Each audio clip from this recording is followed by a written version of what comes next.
Aí você diz, mas Caio, você continua não me respondendo. E eu, cara, se eu fizer isto, eu não terei nada acumulado para o dia de amanhã. Então Jesus dirigiu-se aos seus discípulos que estavam com essa pergunta também. Porque Jesus tinha acabado de dizer a eles: assim é o que entesoura para si mesmo e não é rico para com Deus. Só entesoura para o lado de cá. Não investe nada na dimensão eterna. Nada na dimensão eterna. Assim é aquele que só pensa no dia de hoje, no si mesmo, no instante, no momento, e não tem nenhuma riqueza de natureza imponderável que o acompanhem para além do espaço-tempo. Então Jesus se dirigiu aos seus discípulos, supostamente a quem queria andar com ele. Isso é um papo agora para quem quer andar mesmo. Não é para quem acha bonitinho, ou para quem me acha fofo. Ah, o Caio é um fofo. Eu adoro as coisas que ele diz sobre Deus, são lindas. Não tem nada a ver com você que pensa isso de mim. Agora o papo é com discípulos, com gente que quer aceitar a disciplina de Jesus para a sua vida, que quer segui-lo. Você entendeu? Aí começa aqui, a gente começa a separar meninos de homens. Aqui acaba a brincadeirinha, e aqui começa a jornada de gente que tomou decisões cujas raízes estão plantadas na eternidade. Aí ele diz aos seus discípulos: por isso, por causa disso, por causa desse conceito, por causa do que vocês ouviram o Caio pregar ontem, e por causa do que vocês guardaram como pergunta para hoje, por isso, por esta razão, por aquelas pré-compreensões estabelecidas, ditas e faladas nos dias de ontem, por causa daquilo é que eu vos advirto, para quem quiser desistir. Ou para quem disser, não, para mim não dá. E o que ele diz? Que razão é essa que produz essa advertência? Que advertência é essa? É esta: não andeis ansiosos pela vossa vida. Meu Deus, nada é mais recorrente no planeta Terra do que a ansiedade. Os transtornos de ansiedade por causa da vida. O que eu vou comer? O que eu vou beber? O que eu vou ter para mim? O que eu vou guardar? O que eu vou amealhar? Como é que vai ser a minha vida depois dos 65, 70? Quem é que vai me ajudar? Alguém vai me ajudar? Eu vou morrer na pobreza? Os meus filhos vão ser bons ou serão indiferentes, como a maioria dos filhos que eu vejo? Aí a ansiedade vai tomando conta e a gente já vê os transtornos de ansiedade possuindo a mente de crianças praticamente. Aí não tem necessariamente, quando é o caso de crianças, a ver com o sustento imediato. É outro tipo de ansiedade.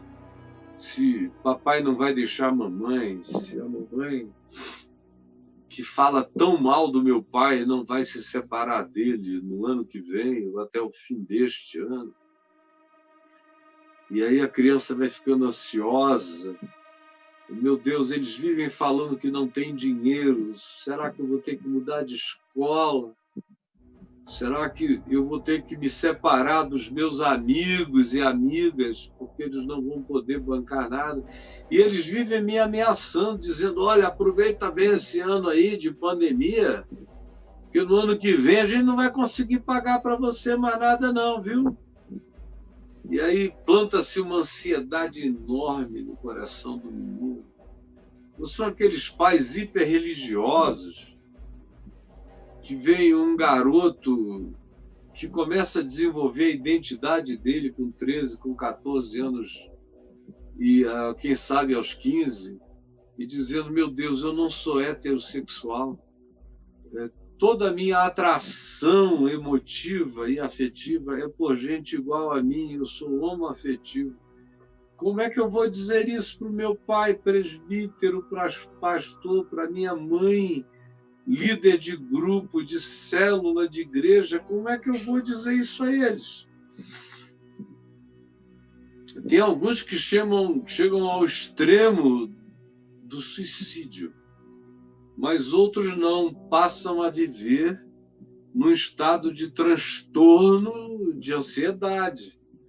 E a ansiedade vai ganhando temas e tópicos de acordo com a crescência da idade, com a evolução da minha faixa etária, com os desafios que me vão sendo postos em cada novo estágio etário da minha vida. E depois a ansiedade vai ser pelo Enem, pelo vestibular, porque também tem uma cobrança enorme sobre você, de performance. Tem pai que diz, olha, eu estou pagando, já gastei uma fortuna, estou deixando de fazer um monte de coisas para mim para pagar a sua escola. E você não me perca nem um ano. Não me crie nenhum problema, porque senão você que vai se virar. Eu, na sua idade, me virava, papai não me dava nada, eu não tinha nada, por isso é que eu sou assim, um indivíduo despreparado, porque eu não pude. Então você já está tendo oportunidade. Se você perder esse ano, ano que vem, está por tua conta. Aí começa o desespero, a ansiedade enorme. E Jesus não disse que isso tinha a ver com velhos ou adultos. Isso atinge qualquer ser humano em qualquer época, em qualquer idade. A ansiedade não conhece idade. Entendeu? Ansiedade não conhece idade. Por isso, ela se instala na vida do adolescente ou até da criança, tanto quanto na existência dos idosos, porque a ansiedade não conhece idade. Por isso Jesus diz, não andeis ansiosos pela vossa vida. No texto de Mateus 6, ele diz, não andeis ansiosos por coisa alguma. Aqui é a mesma coisa, é pela vossa vida, porque fora da minha vida, o que eu tenho mais para viver a não ser a minha vida, né? Coisa alguma. Não andeis ansiosos pela vossa vida.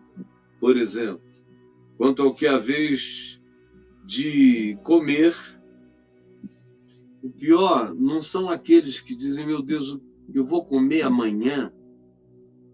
Será que amanhã eu vou comer? Hoje é o meu último dia de dinheiro, amanhã eu vou comer? Nessa pandemia ou nessas circunstâncias? Esses estão ainda com uma ansiedade que cabe no nível da preocupação natural de qualquer ser humano.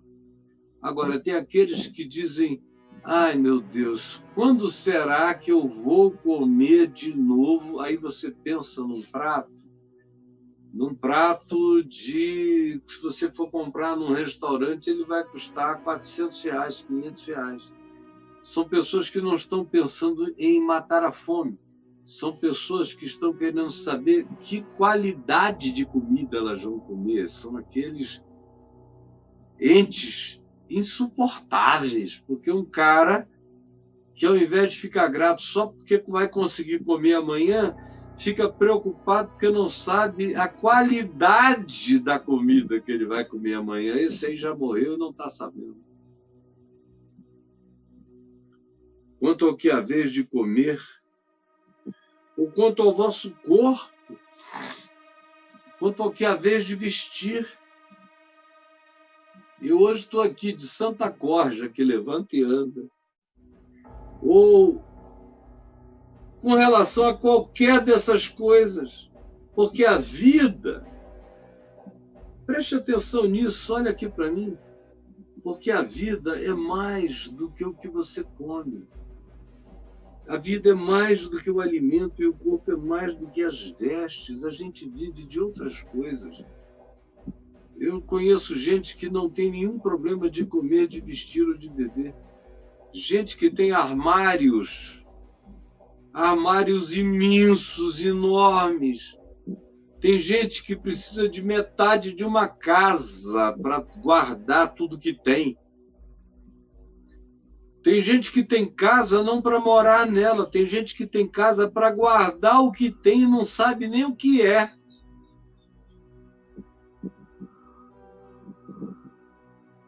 E depois você pergunta, escuta, cadê a fulana? E um amigo teu diz, cara, ela está internada de tanto remédio que ela está tomando para ansiedade, angústias, transtornos diversos, medos.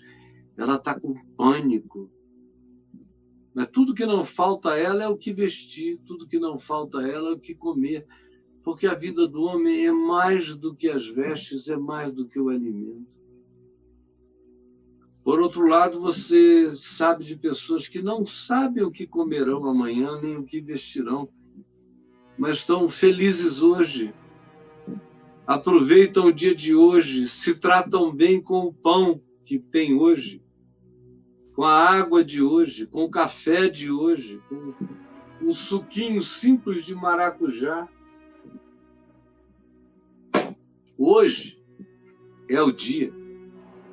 E são pessoas que não têm cultura nenhuma, mas sabem que hoje é o único dia disponível que elas têm. Estão vivendo por inteiro o dia de hoje. É gente que existe como se fossem aves dos céus, que não semeiam, nem ceifam, nem ajuntam em celeiros, porque sabem que, assim como as aves não passam fome, você não vê uma ave no meio do voo cair de fome. Eu já vi aves caírem num galho, porque estão velhas, e é uma raridade. A maioria procura um cantinho aconchegante para partir. Você já viu uma ave voando e caiu porque não aguentou a fome até a próxima árvore onde iria comer? Você não viu. Tem seres humanos assim que sabem que vão alcançar a próxima árvore, que confiam que haverá meios, que haverá surpresas, que haverá milagres, que haverá celeiros de Deus em algum lugar para mim. São pessoas que sabem que o Pai Celeste as sustenta. Isso é que faz toda a diferença. Essa é que é a diferença. Essa é que é a diferença. Gente que sabe que o Pai Celeste as sustenta. E gente que não sabe, não crê e não conta com nenhum recurso da misericórdia surpreendente de Deus na sua vida. Esses são os infelizes, mesmo quando possuem tudo. Sem falar naqueles que ricos se suicidam, você não vê? Gente que não sabia aonde enfiar dinheiro, aonde atochar dinheiro é a palavra. Aonde meter dinheiro. Aonde suporitorizar dinheiro, de tanta grana que tinham, e metem uma bala na cabeça, ou tomam uma overdose, porque a vida é idiota, não faz sentido para eles. Por quê? Porque a vida do homem é mais do que o alimento. E o significado da existência humana é mais do que grifes e vestes. É mais do que o que você possui. E esses que entenderam isso são aqueles que sabem intuitivamente que a vida deles, para Deus, vale mais do que a vida de pássaros. Se Deus cuida de pássaros, por que Ele não cuidará de mim? Essa é a lógica natural dessas mentes inteligentes. Se Deus cuida de pássaros, por que Ele não cuida de mim? Se existe para pássaros continuarem, existirá também para eu sobreviver. Por isso eu confiarei, eu não andarei ansioso, eu farei a minha parte, eu farei o meu trabalho, e o farei sem nenhuma ansiedade. Meu patrão pode estar dopado de tanta ansiedade e angústia, milionário sem saber onde bota o dinheiro dele. Eu, todavia, trabalharei para ele sem nenhuma ansiedade. Roçarei o gramado dele em paz, porque a vida é mais do que o alimento, e o corpo é muito mais do que as vestes. E aí vem outra pergunta extraordinária: qual de vós, por ansioso que esteja, pode acrescentar meio metro à caminhada da sua vida? Você, ó, você que está aí com seu dinheiro, seu recurso, seu bom emprego, você que se acha um cara e até garbosamente diz: eu dou muitas graças porque eu faço parte daqueles 5% da humanidade. 5% da humanidade, e falam isso com uma felicidade enorme, porque os outros 95% estão sendo atochados no traseiro, passando desgraças horrorosas pela vida. Você está muito grato que você não é um deles, não é? Mas também não tem nenhuma solidariedade em relação a qualquer deles. E, ao mesmo tempo, vive essa ilusão de que, por causa disso, por causa do que você soma, por causa do que você empilha, você está mais seguro do que ele, bobinho. Cara, você não pode garantir 4 palmos, que é meio metro mais ou menos, 4 palmos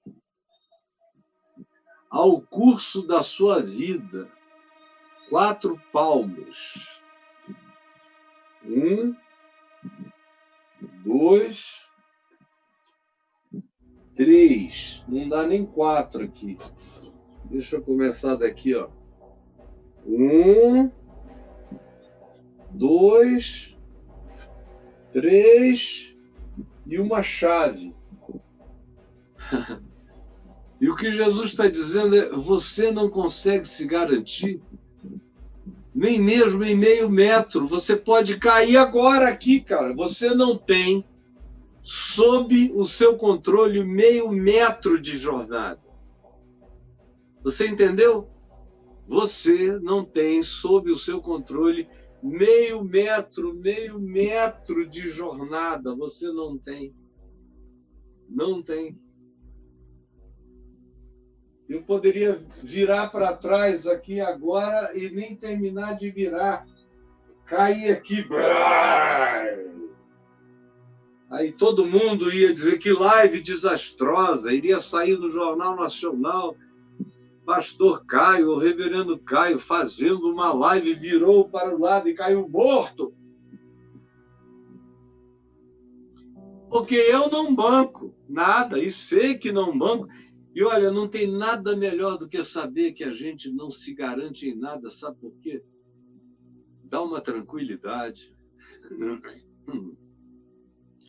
Quando você aprende a continuar vivendo, sabendo que nada daquilo decorreu do fato de que você se garantia, mas decorreu do fato de que uma misericórdia invisível te trouxe até aqui, dá uma segurança, dá uma tranquilidade sem palavras. O que vocês podem fazer? Acrescentar meio metro ao palmo da vida de vocês? Quem é que pode? O Bill Gates pode comprar O que a mais? Ele pode comprar ficar morto num respirador, mas não pode comprar ficar vivo num respirador. Na hora que a vida termina, eles podem manter você vivo artificialmente, com os seus órgãos oxigenados artificialmente, 1000 anos. Virando para lá, virando para cá, para não dar escares. Mas você não está lá. Você já foi. Não é mais vida o que você tem ali, é só corpo. E você pode estar vestido com uma roupa da Gucci, mas é só corpo. Não é vida. A vida não depende disso. E aí eu quero concluir com uma última pergunta de Jesus para nós hoje. Ele diz, se portanto, ou seja, se à luz de tudo o que foi ponderado, com base em tudo o que eu digo e ensino, se, portanto, se por causa de todas essas evidências do Eclesiastes na vida real, se, portanto, nada podeis fazer quanto às coisas mínimas, e olha que comida e bebida é coisa mínima, né? Mas se vocês não podem dar conta nem de coisas mínimas, nem garantir coisas mínimas, vocês não podem garantir nem meio metro de vida a mais. Vocês não podem garantir que vão terminar o dia de hoje. Isso é uma coisa mínima, porque nós não estamos em guerra, você está em casa. Quanta gente amanheceu o dia bem e não vai terminar o dia neste planeta. Terminarão o dia em outra dimensão. A família vai se reunir angustiada para saber se sepulta ou se crema. Porque a gente não pode garantir nada. Absolutamente nada, projeto nenhum, coisa nenhuma. Em dia nenhum, você não aprendeu ainda isto, que não adianta viver ansioso por nada, porque você não consegue ser o mantenedor de nada que você projeta. Por mais que você tenha todos os recursos humanos, você não consegue. Você não tem esse meio. Então Jesus pergunta se, à luz de tudo isso, compreendeis que nada podeis fazer quanto a coisas mínimas, como agregar meio metro ao curso da nossa vida. Por que vocês andam ansiosos pelas outras coisas? Vocês não conseguem garantir resultados para as coisas pequenas. Olha essa verruga. Olha essa verruga. Está olhando para ela? Você não sabe. Ela apareceu aí. Na última semana, você não sabe se ela é benigna, se ela é maligna. Você não foi ver ainda por causa da pandemia. Ela pode não ser nada. Ou ela pode ser um câncer. Essa sua diarreia aí pode não ser nada. Mas pode ser um tumor intestinal. Você não sabe nada. Você não consegue ter poder sobre as coisas mínimas.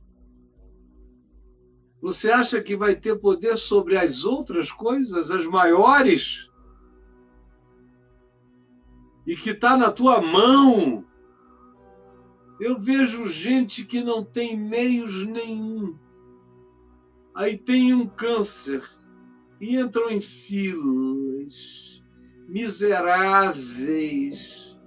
Quase desmaiam nas filas até que depois de meses a operação é marcada, a pessoa faz a cirurgia, fica se recuperando em casa e depois de uns meses me visita e me diz: olha, pastor, eu vim aqui pedindo a você que faça uma oração de ação de graças porque eu fiquei completamente livre do meu câncer.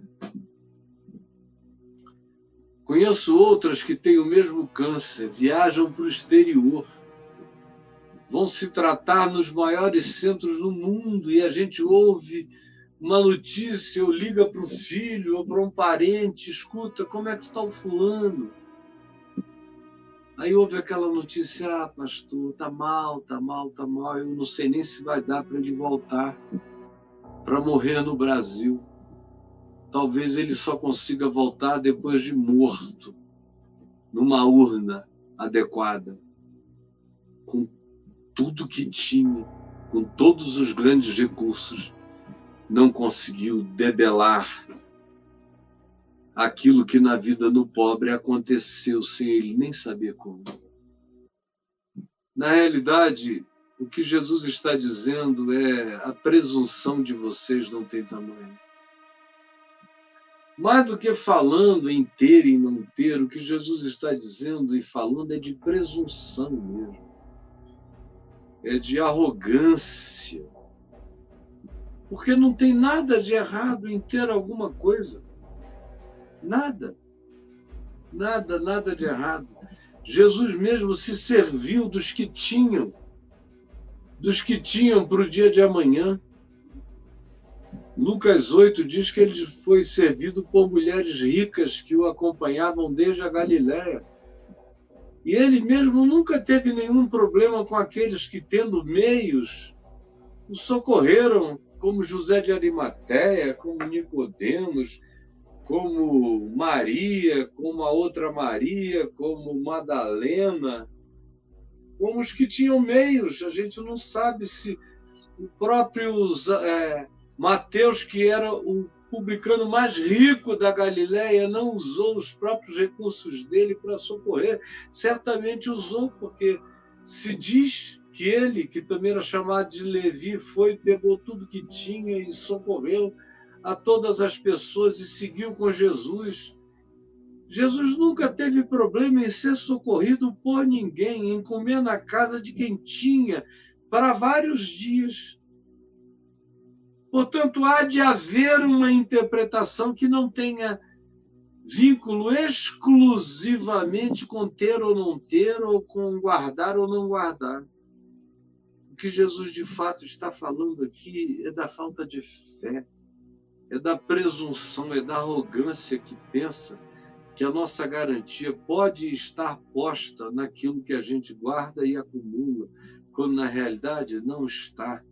Não transforme isso num engano para a sua vida, porque isso adoece. Aí o cara acaba tendo que gastar o dinheiro dele todinho tratando das doenças que nascem da ansiedade. Não tem nada que produza mais doença do que a ansiedade. Ansiedade produz câncer, ansiedade produz doença de pele, ansiedade produz doença psicológica de vários tipos.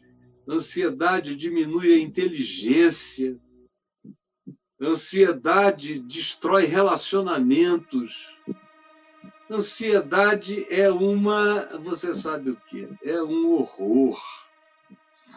É um horror.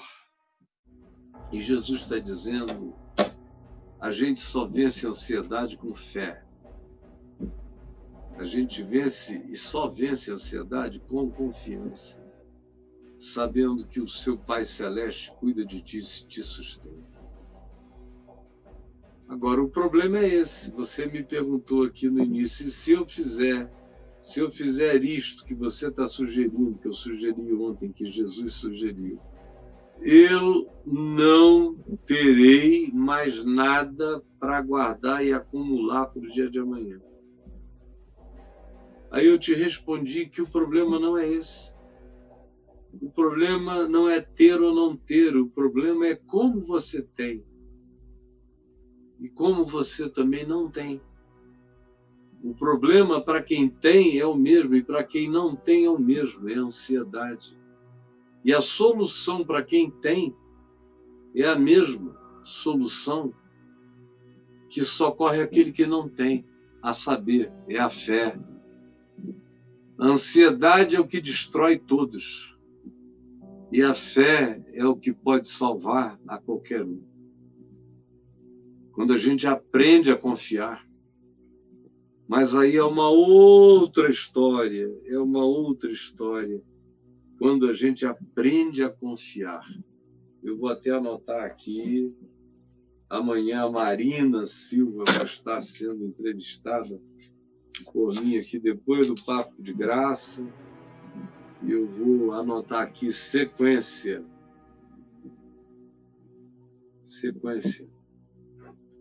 O segredo é aprender a confiar. Entendeu? O segredo é aprender a confiar. Do verso 27 ao verso 33. O segredo é aprender a confiar. Tá bom? Jesus, que o ensino de hoje do Evangelho, na simplicidade absurda dele, tenha produzido em nós aquilo que o Evangelho produz, que é saúde. Saúde, paz, equilíbrio, sensatez, bom senso, descanso. É o que o Evangelho produz, poder para viver.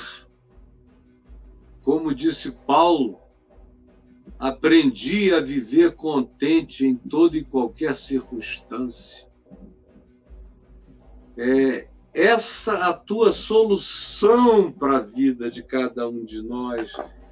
E eu peço que tu a realizes hoje aqui, no coração de cada um desses que querem aprender a repetir com Paulo essa mesma oração extraordinária, linda. Aprendi a viver contente em toda e qualquer situação. É maravilhoso. Quem é que pode dizer isso? Você ouviu isso de quem?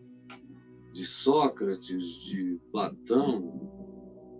De quem? No diálogo de Sócrates com Fédon? Foi aí que você ouviu?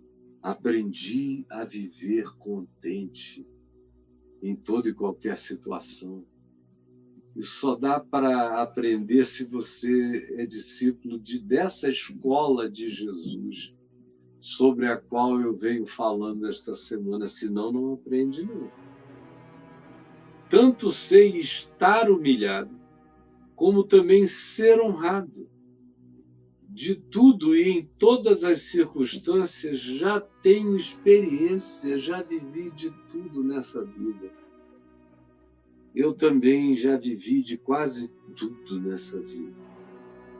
Tanto de fartura, muita fartura, como de fome. Eu não passei muitos dias de fome, mas passei alguns dias de fome.